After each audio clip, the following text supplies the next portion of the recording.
Jesus says, always discern with me. Don't settle with opinions. April 7th, 2016. Words from Jesus through Sister Clare, spoken by Jackie.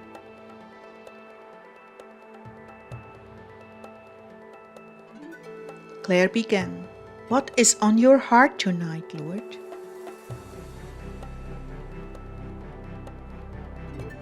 Your sanctification? Oh yes, you've caught me thinking about that. I shouldn't be, right?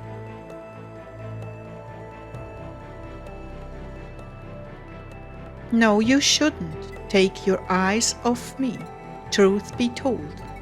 But when you do, it should be to edify your brother or correct yourself, but not laboring or thinking about how to be holy, or how I'm going to make you more holy.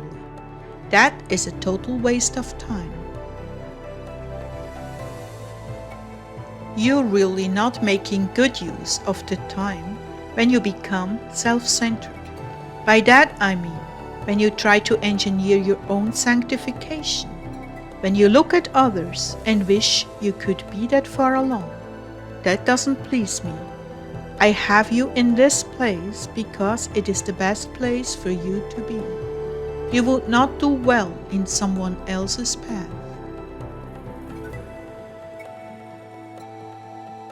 And may I say that things are not always as they seem? Where you see another soul progressing seemingly beyond you, you look at what is further along than you are, but you do not look or see the other faults that are hidden. And even if these faults didn't exist, I still do not want you comparing yourself with others. But Lord, what about when you said, when you see good, imitate it? That's in passing, and with my Spirit's anointing, deliberately tapping on your shoulder and saying, "Beloved, here's a virtue you would do well to imitate." Yes, then you are to incorporate that, but never sizing yourself up against what you see in others. That is very much to your detriment. I may still be moving layer A in that soul, while you and I passed through those lessons a long time ago. Oh, how much I appreciate it when you all humble yourselves and work together, sharing your faults and praying for one another. That is what I designed the original communities to be. Safe havens, places of refuge from the scrutiny and judgments of the world, places where you could grow in holiness, openly with one another.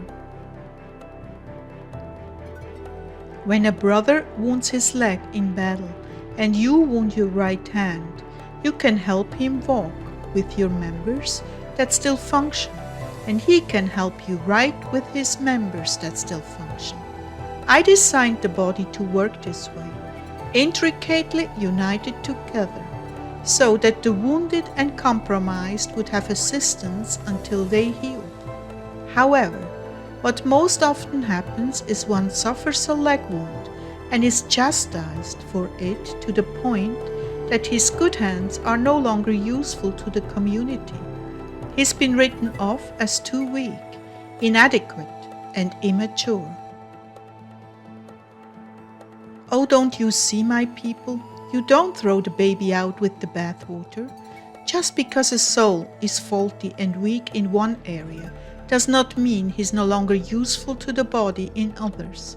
This is the attitude that many of you apply to my ministers. If you find one thing wrong with them, you write them off. How sad.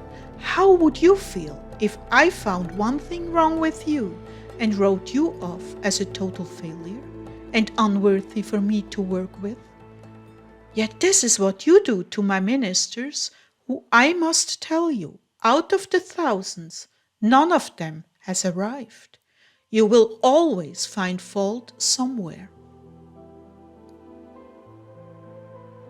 Now, the secret of receiving ministry from anyone is discernment. And how do you learn discernment? By many hours sitting at my feet and listening to souls with your heart. That is where the real acid test is. When you hear the heart of others, you will know truth from error. You even suppose that because one moves in a gift, everything they say must be truth. No, no, no. You must go deeper. They may have a gift, but they might not have the truth. Again, you must listen with your heart. Filter it through me. I will let you know when you are listening to truth or error. But this skill is not gained by squeezing me into 30 minutes in the morning, nor is it gained in corporate body worship, running to Bible studies and conferences. It is only learned in the silence of your heart, where I speak to you. When you sit in silence, I speak to your heart, and soon we are dialoguing back and forth, having a real conversation. This is how you learn discernment, listening to me. I am telling you this because many of you are fooled by false piety. You judge as man judges, not as I perceive from the heart. I have an aversion to falsehood, but you have to be listening very carefully to my heart as you listen to the vessel. You will feel a subtle joy and conviction when I approve, and an awkward sense that something is not quite right when I disapprove. If you gain your discernment in crowds, talking with others, listening to different opinions and different teachers, what you will end up with is not discernment but opinion. And when your opinion doesn't agree with what the vessel is saying, it'll set you on edge. But that doesn't mean that I'm not agreeing with what they're saying. You have to go deeper.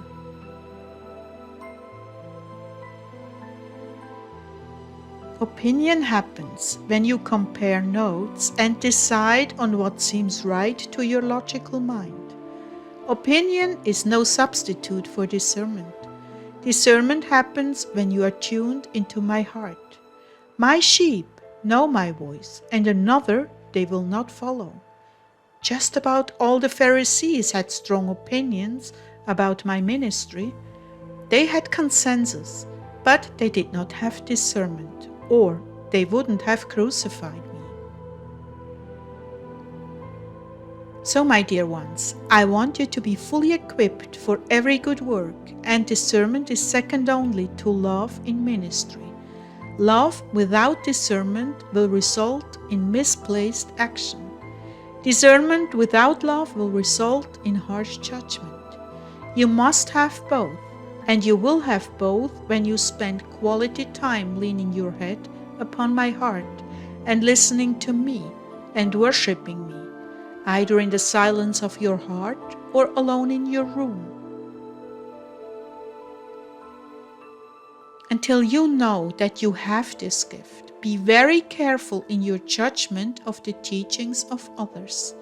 If you do not know, then it is wise to come to me saying, Lord, I don't know, please show me.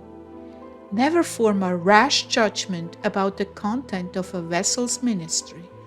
Always come to me, wait on me, and I will reveal truth from error.